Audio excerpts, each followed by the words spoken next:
an AMI. Choosing an AMI depends on 5 things. 1. Region. 2. Operating system. 3. Launch permissions. And the other 2 are architecture and storage for the root bit. So let me explain each and everything. The first one is region. I told you what a region means yesterday.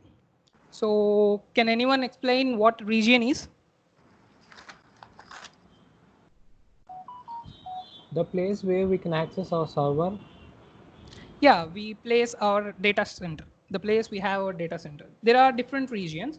So this region depends on our requirement. If we want it to be in US, then you can set it in US. If you want it to be in UK, then you can set it in UK. We choose basing on our requirement. So this helps us a lot. The second one is operating system. This also depends on our requirement. As you can see here, AMI provides with different templates that are operating systems like Linux, to Linux, Red Hat, Ubuntu, Windows, and there are a lot of things which it provides. So these are the operating systems, and based on our requirement, we choose them. The third one is launch permissions. Whether this is, as I told you, whether we want a developers team to launch a developing server or administrative server for administrative team. Am I clear? Yeah. The other two are architecture. You know what architecture are? 64-bit or a 32-bit. Based upon our requirements, we can select anything we want. So the last one is storage for the root bit. This depends upon what is requirement of our storage, like it is in GBs. So these are the 5 important points on which, basing on which we select our AMI. I think I'm clear.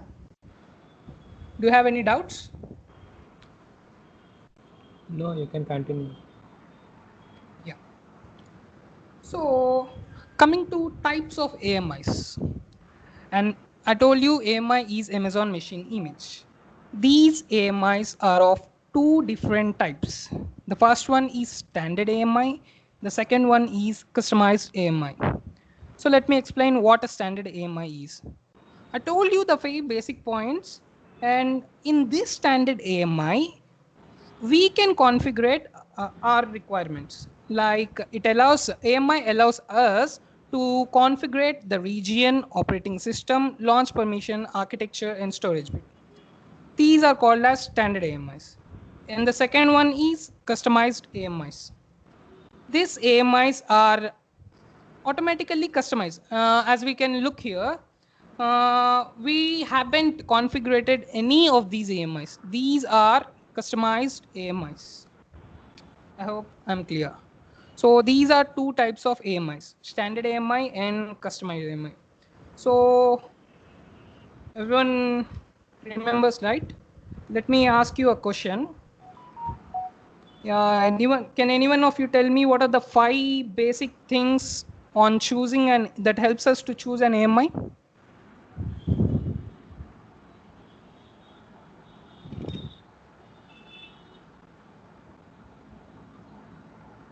Yeah, they are region, operating system, launch permissions, architecture, and storage for the root bit.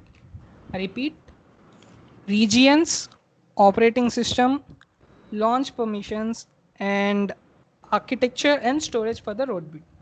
So we also learned what AMI is, what are the basic points to choose it, and what are 2 different types of AMIs. They are standard and customized. So how to create a AMI? Can everyone see my screen? Yeah. In this first step, we choose an AMI. This is nothing but creating an AMI. It is as simple as that. Nowadays, everyone are opting customized AMIs rather than standard ones because these are the only things that we free tier eligible. They are free for us. If you want if you want standard AMIs, then you have to pay for it. So let us discuss what an AMI, how to use it. Yeah, let me share my screen. Give me a bit.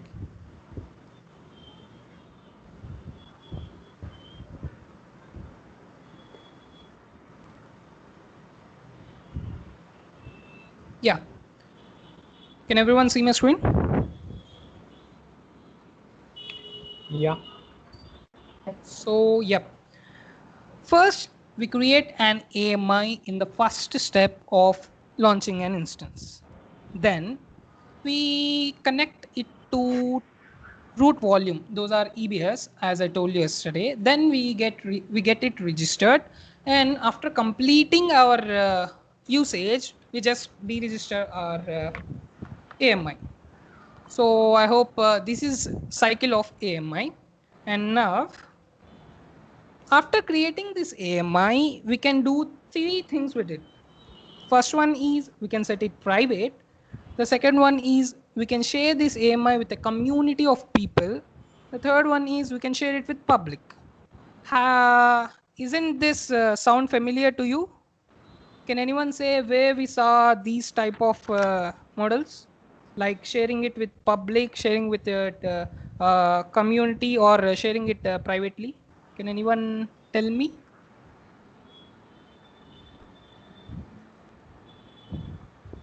Yeah, they are deployment models. I hope Cloud. I hope everyone remembers different deployment models like public cloud, private cloud, hybrid cloud, and community cloud. So these are under those categories.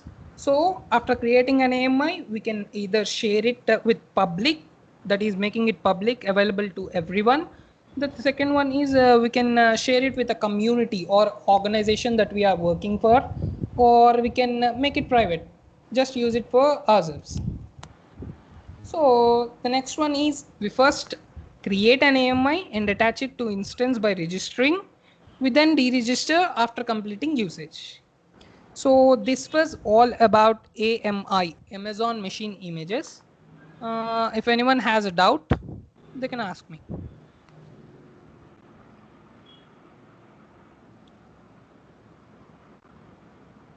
So everyone clear? Yeah, I hope everyone is clear. So let me give a few points. Amazon Machine Image provides us basic information to launch an instance, and it contains two things, a template and a launch permissions. I told you a template is an operating system and a launch permission is who we want to allow. And we choose an AMI basing on 5 basic things. Those are regions, operating systems, launch permissions, architecture, and storage. Apart from these, there are two types of AMIs, standard AMI, customized AMI. We saw cycle of an AMI. We first create it, attach it to the storage, then we register it, and then after completing our usage, we deregister it. So that was a brief about AMI, Amazon Machine Images. And yeah, everyone clear with AMIs? Or you can ask me doubts.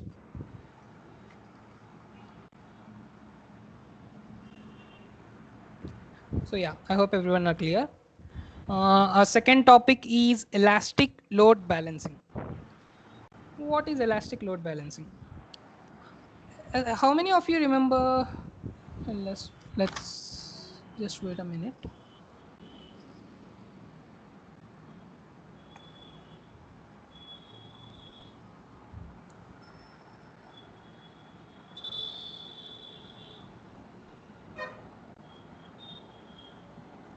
Yeah, can everyone see my screen?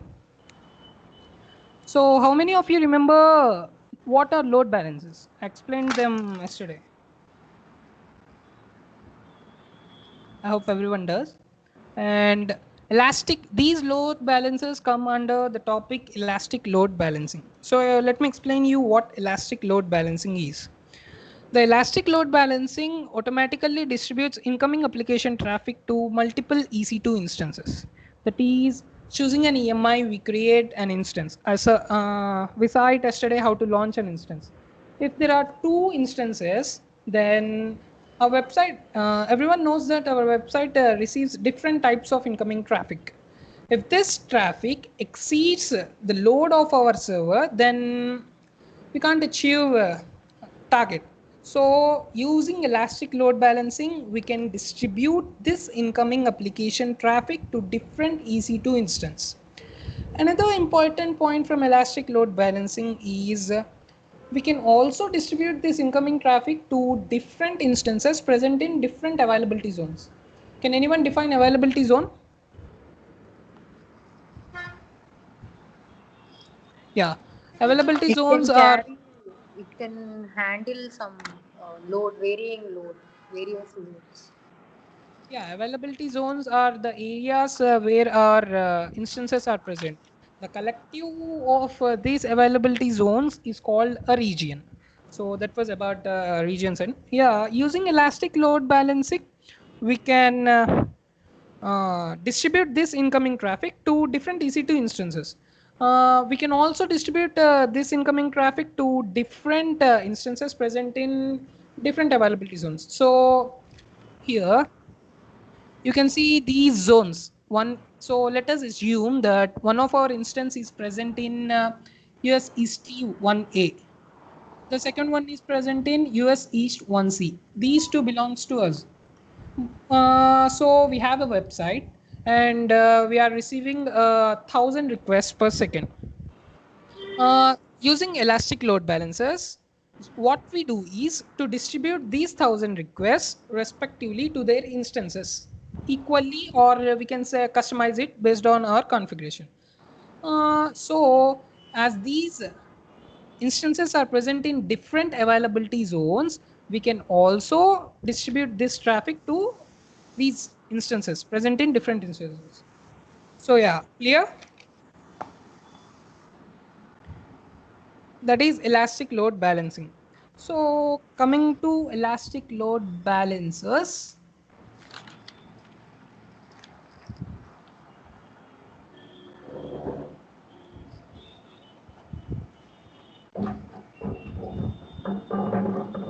yeah, can everyone see my screen?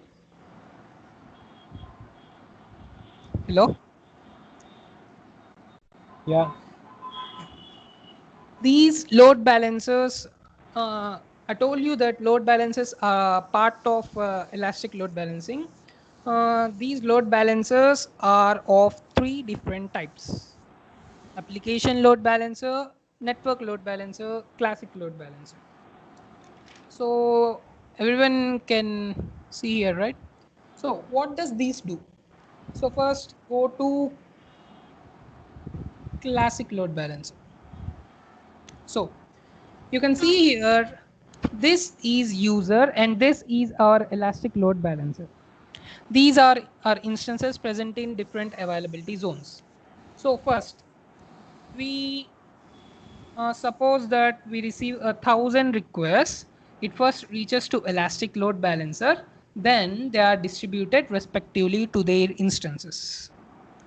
Load balancer is used to route incoming requests to multiple EC2 instances, containers, or IP addresses in your VPC. VPC is virtual private cloud that we'll be learning in next week. So yeah, this is general architecture of elastic load balancer. So let us discuss the tree. The classic load balancer here does the basic work. It just distributes the incoming traffic.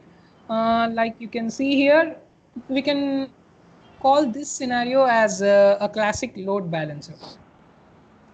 I'll show you.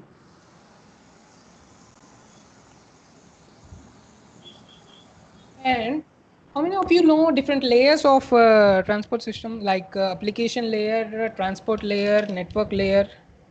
Does anyone know about that? This classic load balancers work in transport layer, that is basic layer. So the second one is application load balancer. So this is a new feature. AWS developed application load balancer from the classic load balancer. The main point of this is application load balancer works in application layer. They are generally use it for HTTP or HTTPS application like our website. All our websites almost work on HTTP or HTTPS requests. So we use this application load balancer to do that. In every load balancer, there are listeners, target groups, health checkers. All these, uh, what they do is they assure that this incoming traffic is distributed to instances perfectly. So that is application load balancer. The next one is network load balancer. This network load balancer is the advanced one, and there are different. We can use different elastic load balancers in this, and this works in network layer. So the second one is we use application load balancer for HTTP connections, right? Generally we use network load balancers for TCP connections. Yeah. Apart from these, network load balancer is used when we need high performance. What if we have what if our site receives a numerous amount of requests at the same time? Then using classic load balancer or application load balancer doesn't help us. So what we do is we opt network load balancer, and using this network load balancer, we assure that our servers have high performance. So using network load balancer, we can handle millions of requests per second, and they can provide both static as well as elastic IPs. I told you what elastic IP is yesterday. Can anyone tell me that? What are elastic IP addresses? Anyone? So elastic IP address is a permanent IP address which we give it to our server so that it remains constant. Generally, when we stop, I'll demonstrate you that. Generally, when we stop our instance, the IP address vanishes and we restart our instance, then we get a new IP address. To avoid this, and if we want a permanent IP address, then using network load balancer, we can assign elastic IP address. So this was all about elastic load balancing. I hope everyone is clear, and any doubts? No. So yeah, let me give some key points again. Elastic load balance automatically distributes incoming application traffic to multiple EC2 instances. That is, we can distribute our incoming traffic to different EC2 instances that are also that are in different availability zones, and there are three types of load balancers. That those are classic load balancer, network load balancer, application load balancer. So classic load balancer is the basic one. It works in transport layer. The application load balancer is advanced of classic load balancer. That is, it works for HTTP or HTTPS applications. And the third one is network load balancer. It works for TCP, and it comes from network layer. And we generally use network load balancer for when we require high performance. Apart from these, network load balancer can handle millions of requests, and it can also provide us with elastic IPs or static IPs, where elastic IPs are called permanent IP addresses for the instances. Instances are nothing but servers. So this was all about elastic load balancing. So now we'll be looking how to launch an instance, create an EMI, and first let us see how this works. Everyone can see my screen, right? Yeah. Yes, sir. Yeah. So first, in Amazon opening console, you see different services. In these, go to compute service and then choose EC2. This is EC2 dashboard. So first, let us launch an instance. So yeah, click launch instance. So here we can see there are different types of AMIs. These are customized AMIs. So let us choose any one of those. I'm choosing Microsoft Windows Server for 64-bit. Okay. Yeah. Here we choose instance types. Instance types will be discussed in next class. So next, configuration instances. I told you here we can configure our instance like number of instances we want, storage of that, etc. I'm just initializing one instance here. So next, yeah, this is the basic EBS storage we are providing to our instance. We just choose if you want to add a new storage, you can just click add new volume, and here you can choose the type of uh, volume you want and snapshot. Snapshots are nothing but copy of those volumes, which helps you in backup. So I'm just choosing the existing one, and next move on to tags. Here in the tags, we can just give names. We don't require this. Move on to security groups. These security groups will also be discussed. So let me explain a basic what security group is. Here you can see, I told you that application load balancers, we are work for HTTP or HTTPS. These here are the options, HTTP and HTTPS. If you want network load balancing, then you can choose DNS TCP. You can also add a rule. Rules are of different types, inbound rules and outbound rules. Generally, outbound rules are predefined. Inbound rules are the ones we give, and then we go to review and launch. Here are the details of our instance. Just let's launch. So I told you how to create a key pair yesterday. I hope everyone remembers. Yeah, I'll select the existing one, acknowledge, and launch instance. So yeah, here we received a message that your instance are now launching. Let us look. So get back to EC2 dashboard. Here you can see instance, go to it, and here is our instance, this one. It takes time to launch, so let's wait. This instance I created previously. I have stopped it.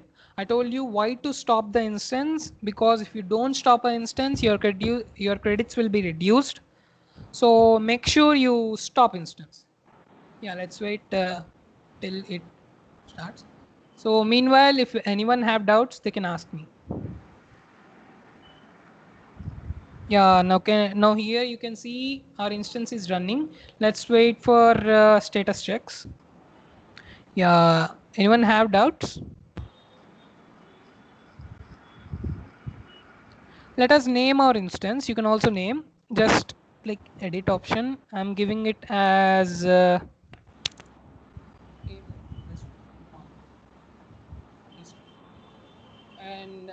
you named your server. Generally for status checks, it takes time. So let us wait. Meanwhile, let us everyone note this IP address. This is a static IP provided automatically for our instance. Everyone noted this IP, right? So first, I'll stop this instance. For stopping an instance, just select that instance, go to actions, go to instance state. Just wait. Yeah, select the instance, go to actions, go to instance state, click on stop. Yes, stop.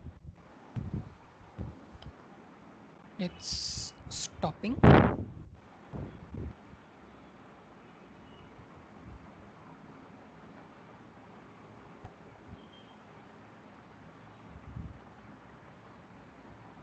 Takes time.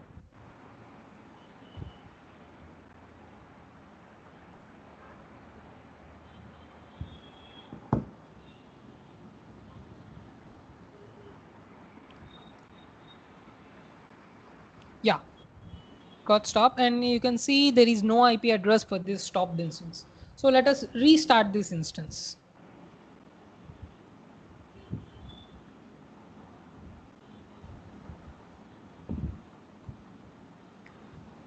A request is pending.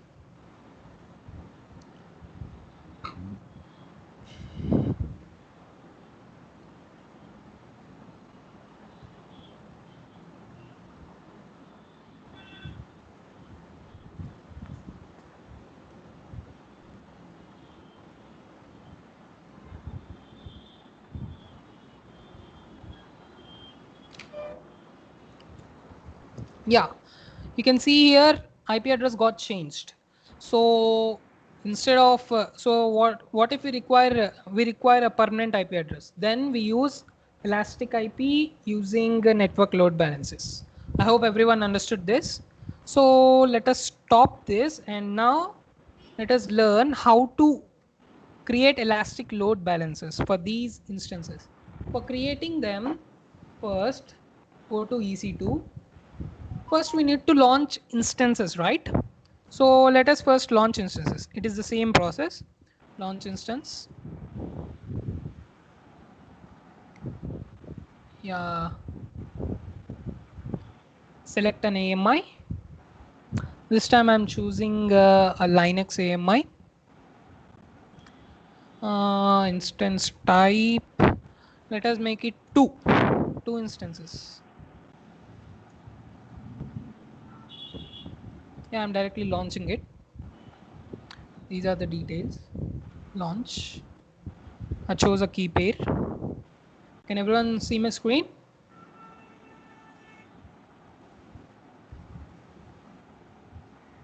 Yeah. Let's get back to EC2 dashboard.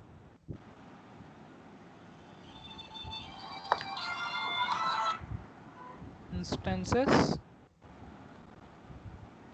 Yeah, these are two new instances. Generally it takes time, so I will directly demonstrate you using a video that I already created. So let's view that. So everyone can see my screen, right? Hello? Hello? Yeah. Yes, sure. Yes, sure. Now, yeah, look, these are the two instances we created. And this is the IP address. So let us copy this IP address and open it in a new tab. So you can see that it is showing SL AWS server. And the second one you can see now. Yeah, this is the second web server. So now to launch and load balancer, we get to EC2 dashboard and you can see here load balancers. Just select that. And now just click create load balancers. After clicking that, you can see this screen. It is visible, right? Yeah. Now, if we want to launch a HTTP or HTTPS one, we choose application load balancer. Or if we want a network load balancer for TCP or elastic IPs, then we choose network load balancer. And here is the classic one. So we are just performing, giving a demonstration. So we will choose uh, classic load balancer. Here we can give a load balancer name. And it is the VPC virtual private cloud. Here you can set the protocols. I just chose HTTP protocol. This is the port number of HTTP protocol 80 and next. We can configure it here. These are the security ID groups.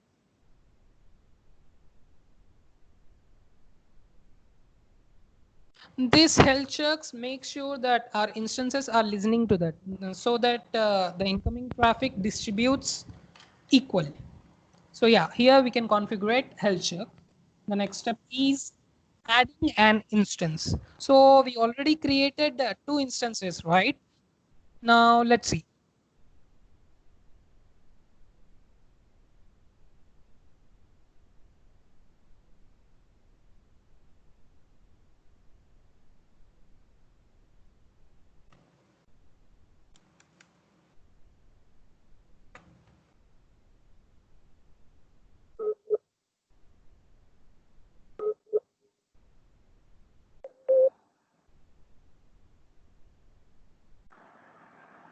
Yeah.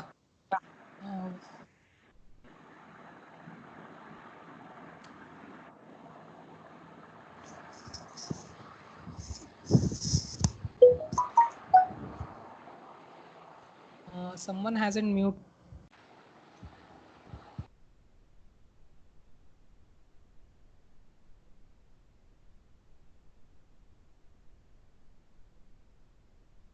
So here, I told you that the health checks issued the distribution properly, and here we see that we have chosen HTTP protocol. Port is 80, and our index.html, that is our page. The next one is adding in EC2 instances. We already created these two instances, and let's choose them. So yeah, next. Here we can give tags. Just create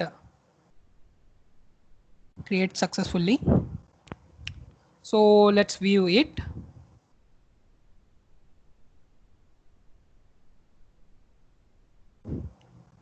It takes time.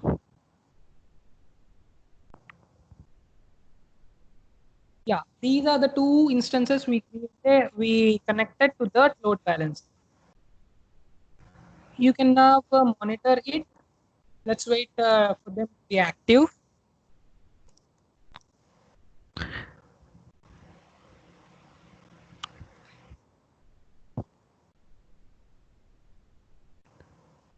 We have a DNS name here using which we can also connect.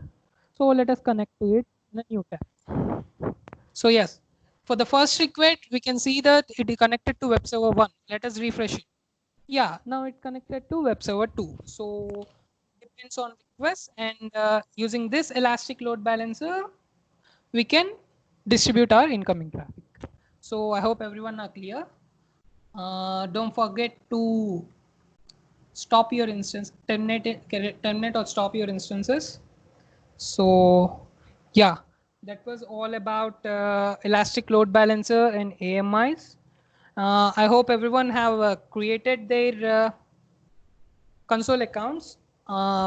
If not, make sure you be ready with them by tomorrow, cause tomorrow we'll be seeing how to launch an instance and connect it to a Windows or a Linux system. So that's it. Anyone have any doubts? Uh, yeah. Does anyone have doubts? So yeah, I hope everyone is clear. Let us end our session here.